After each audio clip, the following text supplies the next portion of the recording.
देखिए 12th में हमारे कौन कौन से ऐसे क्वेश्चन हैं जो संकरण से आते हैं। 5-6 उदाहरण ही है लेकिन हम अच्छे से समझेंगे उनको। पहला उदाहरण हमारा कौन सा है, हमारा है XEF2।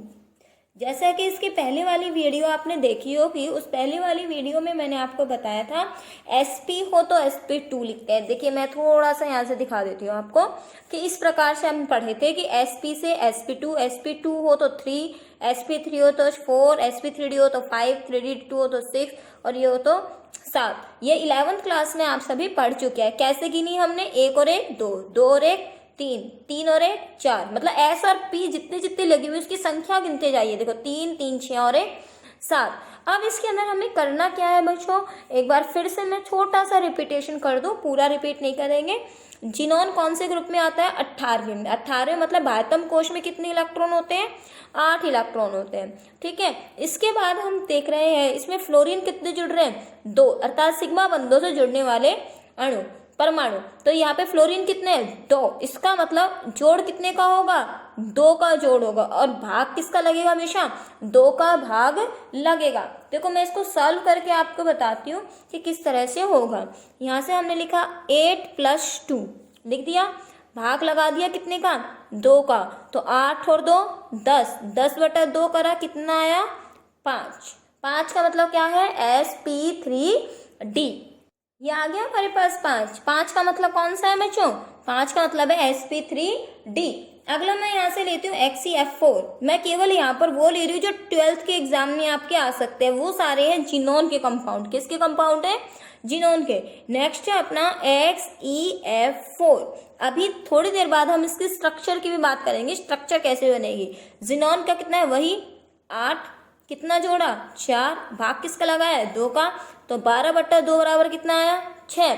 6 का मतलब SP3D2। ठीक है, नेक्स्ट हम लेते हैं यहाँ से। अब यहाँ से 2 तो हमने ले लिए, एक और ले लीजिए XeF6। क्या ले लिया, XeF6। कितना है यहाँ से 8। फ्लोरीन कितने हैं, 6। वही 8 तो इसलिए ले रहे हैं ना क्योंकि 18वें वर्ग में होता है। इसका मतलब बाह्यतम कोश में कितने हैं, 8 इलेक्ट्रॉन। बाह्यतम कोश में कितने हैं, 8 इलेक्ट्रॉन। किस किस में होते हैं 8 इलेक्ट्रॉन बाह्यतम कोश में, याद होगा, हरि, नारायण और करा, एक्स, रे। ये अपने ट्रिक है। इन सब में उत्कृष्ट गैसों में हीलियम को छोड़ दो, बाकी सब में बाह्यतम कोश में कितने होते हैं, 8 इलेक्ट्रॉन होते हैं। तो 8 इलेक्ट्रॉन लिख दिया हमने। भाग कितने का लगा, 2 का। 8 और 6 कितने हो गए, 14। 14/2 कितना आया, 7। 7 का मतलब SP3D3। देखिए ऑक्सीजन वाले और ले लेते हैं जो हमने 11th में नहीं सीखे थे। XeO4 यहाँ से हमने ले लिया, एक ले लिया हमने यहाँ से XeO3। ठीक है, अब XeOF4 का क्या करें, कैसे लिखें। चूंकि ऑक्सीजन जिसमें आ जाए जो केंद्रीय परमाणु नहीं हो, ऑक्सीजन केंद्रीय परमाणु इसमें नहीं है। केंद्रीय परमाणु कौन है इसके अंदर, जिनोन है। तो यहाँ से इसको कुछ ध्यान ही मत दो, जैसे ये है ही नहीं। वही जिनोन के लिए कितना लिखना है, 8। फ्लोरीन के लिए कितना लिखना है, 4। भाग कितने लगेगा, 2 का। कितना आएगा, 12/2 बराबर 6। 6 का मतलब कहाँ पहुंच गए, वही SP3D2। ये नंबर तो पता है किस तरह से लिखे हमने, कुछ नहीं, गिन गिन के लिख दिया हमने। ठीक है, आगे लिख दिया हमने, कितना आ गया 6, मतलब SP3D2। आगे देखिए ये O3, फिर से ये केंद्रीय परमाणु नहीं है तो छोड़ दो इसको, नहीं है तो क्या बच गया, जिनोन बच गया। जिनोन में कितना हो गया अपना, 8 हो गया। वही है ही नहीं, कोई बात नहीं, सीधे भाग लगा दो। कितने का भाग लगेगा, 2 का। कितना आ गया, 4। 4 का मतलब क्या होता है, SP3। देखो एक S और 3 में, कुछ ये कंफ्यूजन ना हो। देखो सबसे पहले आती है S अकेली पड़ जाती है, फिर क्या आती है P। जब 2 मिल गए तो ये 2 बन गया। P कक्षा कितनी होती है, 3 होती है ना। तो बारी बारी से जोड़ दो, यहाँ 1 P जुड़ी, यहाँ 2 P, यहाँ पर 3 P। P खत्म हो जाती है तो कौन सी आती है, D आती है। तो P3 के बाद कौन सी आ गई, D। फिर D भी कितनी होती है, 5 होती है। तो लगातार बारी बारी से लिखते जाओ। 1 D काम में आ गई, 2 D काम में आ गई, अब कितनी D काम में आएंगी, 3। बस यहीं तक ही लिखना है, इनकी गिन दो बस। 2 और 1 3, 3 और 1 4, 1 और 3 4 और 1 5, 1 और 3 4 और 2 6, 1 और 3 4 और 3 7। इस तरह से हो जाएगा आपका। ठीक है, ये भी कंफ्यूज नहीं होना कि कैसे लिखे, ये संख्याएं लिखने नहीं आ रही हमें। अब हमारे पास और भी एग्जाम्पल है बच्चों, 2-3 एग्जाम्पल और है, वो और आ सकते हैं पेपर में। फिर इनके स्ट्रक्चर की बात करेंगे। एक आ सकता है ClF3, एक होता है BrF3। ठीक है, ClF3 क्या होता है, BrF3 क्या होता है। Cl किस में आता है, सतह वर्ग, मतलब आयतम कोश में कितने इलेक्ट्रॉन होते हैं, 7। F कितने, 3। तो ये जोड़ दिया हमने, भाग लगा दिया 2 का, 7 और 3 10, 10/2 बराबर कितना आ गया, 5। 5 क्या है, sp3d। क्लियर हो गया। अब यहाँ से ये ब्रोमीन है अपने पास, वही कौन से ग्रुप में, 17वें ग्रुप, मतलब 7 इलेक्ट्रॉन प्लस कितने हैं फ्लोरीन, 3, भाग लगाया 2 का, वही आंसर कितना आ गया, sp3d। ये तो बनानी आ गई, लेकिन अब बात रहती है स्ट्रक्चर की, स्ट्रक्चर कैसे बनाए। तो बच्चों स्ट्रक्चर के लिए हम थोड़ा सा सीख लेते हैं। बच्चों हमने यहाँ पे संकरण निकालना सीख लिया था। अब आगे देखिए आप, ये था हमारे पास। चलिए इसकी बेसिक स्ट्रक्चर की मैं बात कर लूं कि अगर sp किसी का संकरण होता है तो बिना लॉन पेयर के इस तरह से संरचना बनती है। ये एक A परमाणु तो ले लिया केंद्रीय परमाणु, और B ले लिया अगल बगल के इसके। ठीक है, अगर हमारे पास sp2 होता है तो आपको पता होगा त्रिकोणीय समतलीय संरचना होती है, इस तरह से होती है संरचना, होती है। अगर sp3 होता है तो बच्चों हमेशा ज्यामिति कैसी होती है, चतुष्फलकीय होती है, ऐसे चतुष्फलक बन गया हमारे पास। अगर sp3d होता है तो ये होती है अपने पास 5 के साथ त्रिभुजीय द्विपिरामिडीय। ये देखिए यहाँ तो हमने उसको रख दिया 1 2 3 4 और ये 5। अगर sp3 कौन सी होती है, d2 होती है, तो स्ट्रक्चर कैसी होती है हमारी, वर्गाकार समतलीय। ये A रख दिया, 1 2 3 4 5 और ये 6। आशा करती हूँ आपको 11th की चीजें थोड़ी सी याद आ रही होंगी।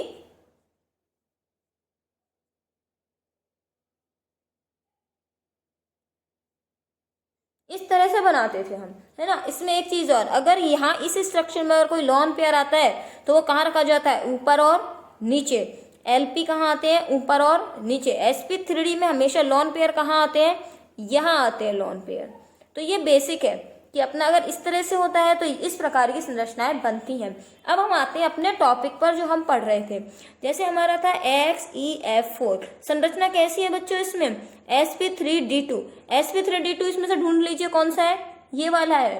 ठीक है, अब हम कैसे बनाए, इसके अंदर 4 है और इसके अंदर क्या है, 6 है, तो कोई दिक्कत नहीं है। देखो कैसे बन जाएगा, पहले तो वर्ग बना दिया इसका, है ना। बीच में किसको रखा, केंद्रीय परमाणु को रखा, केंद्रीय परमाणु जिनोन। यहाँ ध्यान रखेगा LP हमेशा इसमें कहाँ आते हैं, ऊपर और नीचे। यहाँ जो LP आते हैं वहाँ कहाँ आते हैं, इन कोनों पर क्या आते हैं, LP। बस इसका याद रखिएगा आप कि अगर ऐसी संरचना हो तो LP कहाँ आते हैं, ऊपर और नीचे। तो यहाँ पर सबसे पहले किसको रख दीजिए, फ्लोरीन को रख दीजिए चारों कोनों पर फ्लोरीन, 1 2 3 और ये 4 रख दिया। ठीक है, बच कौन सी संरचना गई, ऊपर और नीचे। जो बच गया उस पर क्या रख दीजिए, लॉन पेयर। बच्चों ये सीधे डायरेक्ट पेपर में संरचना क्वेश्चन आता है। XeF4 की संरचना बनाते हुए इसका संकरण बताइए। तो दोनों चीज हमने सीख ली। इसका नाम क्या होगा, चूंकि LP इसमें काउंट नहीं होते आकृति में, तो इसकी आकृति कैसी होगी, वर्गीय होगी। कैसी आकृति होगी, वर्गीय होगी। ठीक, अब आगे हम देखते हैं कौन सा है ये, XeF6। XeF6 के लिए मैंने कैसी बता रखी है, यहाँ पे आपको sp3d3 कौन सा बनेगा, ये वाला। इसके जो लॉन पेयर आते हैं बच्चों, ये ध्यान रखिएगा, ऊपर और नीचे नहीं आते हैं। लॉन पेयर कहाँ आते हैं, 1 ये 2 ये 3 ये 4 ये 5। या फिर और मैं आसान कर देती हूँ, अपने को तो क्वेश्चन सॉल्व करना है पेपर में, कैसे होगा, sp3d3 का। देखो इसको कुछ नहीं करना आपको, जिनोन बनाना, 6 रखना है इसमें, 1 2 3 4 5 और ये 6 रख दिए। 6 कैसे रखे, ऊपर नीचे दाएं बाएं, इस तरह से रख दिए। रख दो फ्लोरीन, ये रख दिए फ्लोरीन। और किसी भी साइड, चाहे यहाँ लगा दो चाहे यहाँ लगा दो, ये लगा दिया हमने लॉन पेयर। बस यही स्ट्रक्चर क्या कहलाती है हमारी, इस स्ट्रक्चर को बोलते हैं। अगर ये लॉन पेयर नहीं होता तो ये लगभग कैसी होती, अष्टफलकीय। लेकिन ये अष्टफलक में लॉन पेयर आ गया, इसलिए इसका नाम क्या पड़ गया, विकृत अष्टफलकीय। कैसी स्ट्रक्चर होगी ये, विकृत अष्टफलकीय। ध्यान रखिएगा बच्चों एक चीज, SF6 की होती है अष्टफलकीय, जबकि XEF6 की होती है विकृत अष्टफलकीय। पेपर में क्वेश्चन पूछा जाता है XEF6 की संरचना बताइए, क्या है? विकृत अष्टफलकीय। ये कुछ ऐसे प्रश्न है जो बोर्ड एग्जाम में डायरेक्ट सीधे आते हैं कि जिनॉन टेट्राफ्लोराइड की संरचना बनाइए। नाम क्या है? XE जिनॉन, 4 मतलब टेट्रा, F मतलब fluoride, xenon tetrafluoride, xenon hexa fluoride. चलिए आगे की स्ट्रक्चर देखिए नेक्स्ट स्ट्रक्चर अपने पास कौन सी है? XeOF4 जिनॉन, इसका नाम क्या है? XE जिनॉन, O मतलब ऑक्सी, 4 मतलब tetra fluoride, xenon oxy tetra. देखिए इसकी संरचना क्या होती है बच्चों अपनी? इसकी होती है sp3d2, है ना? 3 2 5 और 1 6। देख लीजिए इसमें 4 और 4 12/2 6 आएंगे, sp3d2 आएगी। sp3d2 की हमको पता है संरचना, अभी थोड़ी देर पहले बनाया है, ये 6 आ रहा है अगर अपने पास, तो इसमें 6। देखो और सिंपल सी बात ही है, अगर इसमें 6 आ रहा है तो इसका जगह भी तो 6 ही होनी चाहिए, ऐसा तो नहीं है। देखो जगह 6 कैसे बन जाएंगी? ये देखो इसको रखा बीच में, जगह 6 है कि नहीं है? 1 2 3 4 तो कौन है? एक ऊपर और एक नीचे, 6 जगह बन गई। फ्लोरीन कितने हैं? 4, तो बना दो फ्लोरीन, 1 2 3 4, 4 फ्लोरीन बन गए। वेरी गुड, सही है बिल्कुल। अब क्या बच गया? ऑक्सीजन। ऑक्सीजन को सब जानते हैं, कैसे जुड़ता है? डबल बॉन्ड से। तो ये नीचे डबल बॉन्ड बन गया डबल बॉन्ड O। अब बच गई ये जगह खाली, जो खाली बच गई उसको ऐसे थोड़ी छोड़ देंगे, उस पर क्या लगा देंगे? Lone pair. लग गया। देखो आसान है कि नहीं है? है आसान बिल्कुल। चलो एक और निकाल के दिखाते हैं जिसको मैंने अभी तक बताया नहीं आपको, जिनॉन XeO2F2। अब भैया इसको क्या करें हम? पहले तो निकाल लो इसको, इसको तो 8 रख दिया, ऑक्सीजन को हमें देखते ही नहीं है, फ्लोरीन को देख लिया 2, और ये बच गया 2 नीचे, तो कितना आ गया? 10/2 बराबर 5। तो जिसके अंदर 5 कोने होते हैं तो ये तो बन नहीं सकता, इसमें 6 जगह होती है, तो 5 वाली जगह कौन सी है इसमें से? 5 वाली जगह तो यही होती है, 3 तो त्रिभुज में और 1 ऊपर और 1 नीचे। चलो ये बना लेते हैं अपन। देखो मुझे भी नहीं पता कैसे बनेगी स्ट्रक्चर, जैसे जैसे बोलता जा रहा है ना वैसे वैसे काम। केंद्र परमाणु केंद्र में रख दो, केंद्र को केंद्र में, हमें इतना जरूर पता है। इसके अंदर लोन पेयर जो होते हैं ना वो यहाँ रखते हैं अपन, ठीक है। अब क्या है? फ्लोरीन। सबसे पहले ये अपनी जगह लेगा, कहाँ लेगा? ऊपर और नीचे, ये रख दिया। ऑक्सीजन कितने हैं? 2। प्रत्येक ऑक्सीजन कितने बॉन्ड से जुड़ता है? डबल बॉन्ड से। ऑक्सीजन देखो डबल से जुड़ा था, ये कोई कॉम्प्रोमाइज नहीं करेगा, ये डबल बॉन्ड से जुड़ गया, फिर डबल बॉन्ड से जुड़ गया, ये जुड़ गया। अब जगह खाली रह गई तो लोन पेयर बैठा दो यहाँ पे, ये बन गया। हाँ इसका मैंने नाम नहीं बताया आपको, स्ट्रक्चर का नाम क्या होगा बच्चों? अगर ऐसा स्ट्रक्चर है जिसकी 5 जगह भरी हुई है तो अपना देखो ये तो वर्ग है, तो वर्ग तो बन ही रहा है, वर्गीय। इसमें एक लोन पेयर और एक ऊपर है, तो अगर एक ऊपर है बॉन्ड तो इसकी वजह से क्या बन गई संरचना? वर्गीय पिरामिडीय।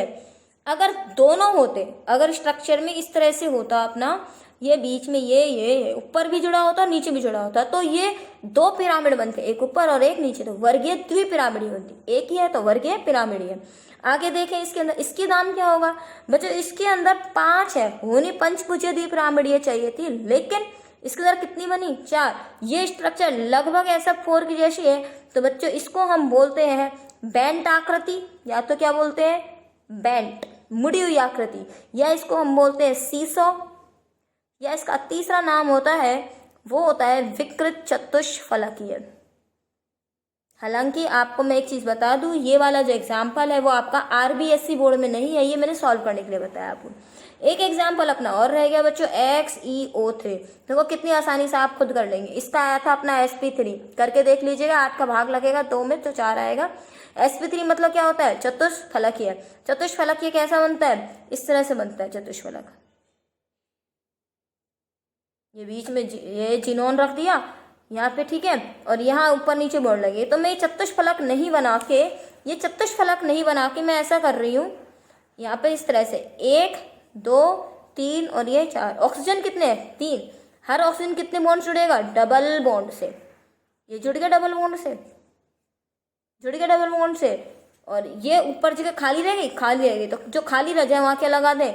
Lone pair. अमोनिया की आकृति याद कीजिए अगर याद आ रहा हो तो कुछ। अमोनिया ऐसा होता है, लॉन पेयर लगता है, इसको हम क्या कहते हैं? sp3 तो ये कहते हैं, और इसको पिरामिडीय कहते हैं। तो जब इसको पिरामिड कहते हैं तो इसको भी पिरामिड कह दो, कोई दिक्कत नहीं है आपने को। अगर इसको पिरामिड कहते हो तो ये भी पिरामिडीय होगी। तो बच्चों स्ट्रक्चर कौन कौन सी हो गई ये ध्यान रखिएगा। मैंने कौन कौन सी आपको बता दी है जो पेपर में आने वाली है। 1, 2, इसके बाद 3, उसके बाद कौन सी है 4 बता दिए, 2 और बच रही है। 2 में मैं आपको ClF3 और SF6 की संरचना और बता देती हूँ। देखो कैसे होगा। देखो यहाँ से ClF3 और X, ये ClF3 है, इसका कितना आएगा अपना बच्चों, इसका आएगा अपना 7 है ये 3 10/2, तो कितना आएगा sp3d। sp3d की हमेशा मांग क्या रहती है, ये बना दो। ये Cl रखा, यहाँ F3 है, 3F है, 3F कहाँ कहाँ आएंगे, एक ऊपर, एक नीचे और एक इधर लगा दिए। जगह कितनी खाली बच गई, 2, एक इधर और एक इधर बच गई जगह खाली। इस स्ट्रक्चर चाहे तो ऐसे बनाए, चाहे इस तरह से बना दे। देखो मैं फिर से बना रही हूँ, 1 2 3 बन गए, एक ये बना दे और एक ये।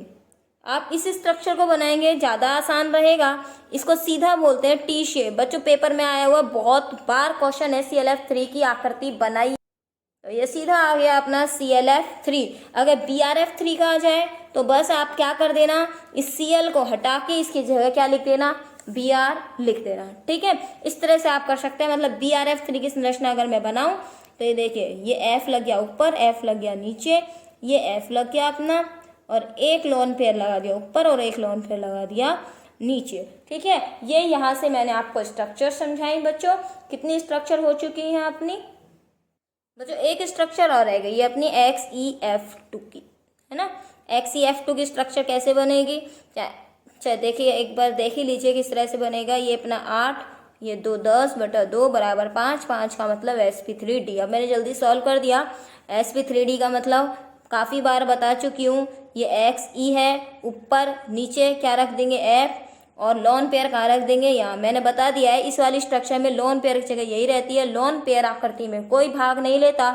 इसका मतलब स्ट्रक्चर क्या बन गई इसकी, केवल यही एक स्ट्रक्चर रहेगी। और इससे बनने वाली संरचना कैसी है, रेखा ही तो है सीधी, तो ये कैसी स्ट्रक्चर बन जाएगी, रेखीय संरचना बन जाएगी। इसमें भी देखो टी शेप कैसा है, इसको छुपा दो, ये टी नहीं बन गया, देखो ये ऐसे टी बन गया ना। ये देखो इस टी को चाहे ऐसे लिख दो चाहे ऐसे लिख दो, बात तो एक ही है, ये टी बन रहा है। ये देखो ये भी कोई काम नहीं कर रहा है, ये भी क्या बन रहा है, टी बन रहा है। तो इस तरह से मैंने आपको जो स्ट्रक्चर सिखाई, यहाँ से आपकी स्ट्रक्चर हो चुकी है। देखिए बच्चों यहाँ से आपकी 7 स्ट्रक्चर हैं आपकी। देखो 1 2 3 4 5 6 7, ठीक है, 5 तो जिनोन की हैं और 2 इसकी। 7 स्ट्रक्चर कर लेना इसको पेपर के लिए। ये आपकी 12th में बहुत ज़्यादा बार पेपर में पूछी जाती है आपकी। XeF2, XeF4, XeF6, SeOF4, XeO3, ClF3 और BrF3 कॉपी में नोट कर लीजिएगा और अच्छे से याद कर लीजिएगा। धन्यवाद।